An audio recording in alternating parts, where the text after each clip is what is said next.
पिछली जो भारतीय जनता पार्टी की सरकार थी जयराम ठाकुर के नेतृत्व में, इस सरकार ने प्रदेश को आर्थिक तौर पर पूरी तरह दिवालियापन के कगार के ऊपर पहुंचा दिया।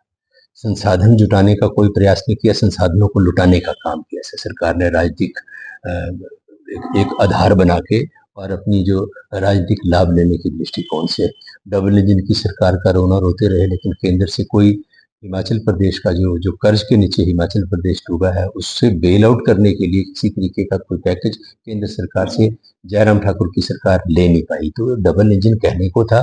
इस डबल इंजन ने हिमाचल प्रदेश का आर्थिक तौर पर पूरी तरह से, इसको कहते हैं, बेड़ा गर्क कर दिया। जब मुख्यमंत्री, हमारी सरकार ने, मुख्यमंत्री ने पदभार संभाला, कर्मचारियों की तनख्वाह देने के लिए सरकार के पैसे नहीं थे। और आज आज मुख्यमंत्री निश्चित तौर पर कुछ ऐसे फैसले ले रहे हैं जो प्रदेश को बचाने के दृष्टिकोण से हैं और प्रदेश आर्थिक तौर पर अपने पैरों के ऊपर खड़ा हो, उस दृष्टिकोण से लिए जा रहे हैं। और देखिए, जो बिजली वाली जो ये आपने बात की है और जिसके ऊपर शोर शराबा भारतीय जनता पार्टी के लोग कर रहे हैं, ये किसी 125 यूनिट फ्री किसकी बंद की है? उनकी बंद की जो इनकम टैक्स पेयर्स हैं, उनकी बंद की जो ए क्लास कॉन्ट्रैक्टर्स हैं, उनकी बंद की जो बी क्लास कॉन्ट्रैक्टर हैं, जो बीपीएल में है, 50,000 रुपये से कम जिनकी मंथली इनकम है, सालाना इनकम है, ऐसे लोगों के लिए वो जो बिजली है वो फ्री जारी रहेगी। ये मैं कहता हूँ कि बिजली बोर्ड को बचाने के लिए है, प्रदेश की अर्थव्यवस्था जो है उसकी दिशा में सुधार करने के दृष्टिकोण से है। और इसके ऊपर भारतीय जनता पार्टी को पहले उन्होंने ये फ्री दे के राजनीति की, इलेक्शन से ठीक 5-6 महीने पहले 125 यूनिट बिजली फ्री देना शुरू की, वोट लेने का दृष्टिकोण था। और अब उसी राजनीतिक दृष्टिकोण से जो है वो इसका विरोध कर रहे हैं। भारतीय जनता पार्टी के नेताओं को हिमाचल प्रदेश के हित जो हैं उनके ऊपर ध्यान केंद्रित करना चाहिए। अगर हिमाचल बचेगा तो हिमाचल के लोग बचेंगे। नई नई सांसद बनी है, अनुभव उनको है नहीं, और उनको ये भी पता नहीं है कि इसका जो पैसा राहत का है कहाँ से आता है, कैसे दिया जाता है। वो जैसे फिल्म एक्टर होते हैं उस स्टाइल में आती है, उसी स्टाइल में बात करती हैं।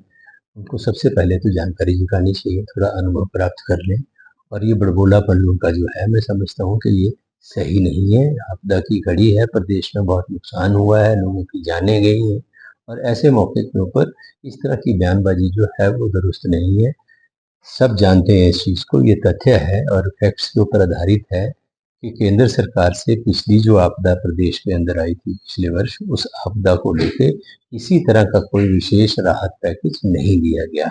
जो एक रूटीन हर वर्ष हर राज्य को प्लानिंग कमीशन के माध्यम से जो रूपरेखा बनती है, जो एनडीआरएफ के माध्यम से पैसा मिलता है, सिर्फ वही रूटीन एक पैसा जो है वो केंद्र से आया है। और प्रदेश सरकार ने अपने स्तर के ऊपर कानूनों में संशोधन करके मुख्यमंत्री ने प्रदेश के लोगों को जो प्रभावित थे पिछला जो आपदा आई थी उसमें, उनको राहत देने का काम किया है। और एक जो जो 1.5 लाख रुपया मकान बनाने को मिलता था, उसके उसकी जगह 7 लाख रुपया, इसी तरह जो पशु चले गए उनके लिए पूरे का पूरा मैनुअल जो था वो प्रदेश सरकार ने बदला और अपने स्तर पर 4,500 करोड़ रुपए का राहत पैकेज सरकार ने प्रदेश के लोगों को बांटा। तो ये कंगना रनौत के जो बयान है तथ्यों के ऊपर आधारित नहीं है, और मैं समझता हूँ कि उनको सही मायने में आके लोगों के साथ हमदर्दी करके, और यहाँ का जो असली पिक्चर है, मंडी संसदीय क्षेत्र में ही ज्यादा नुकसान इस बार भी हुआ है, यहाँ की जो सही तस्वीर है वो जाके अपने केंद्रीय नेताओं के समक्ष रखनी चाहिए और प्रदेश के लिए मदद आए इस दिशा में काम करना चाहिए।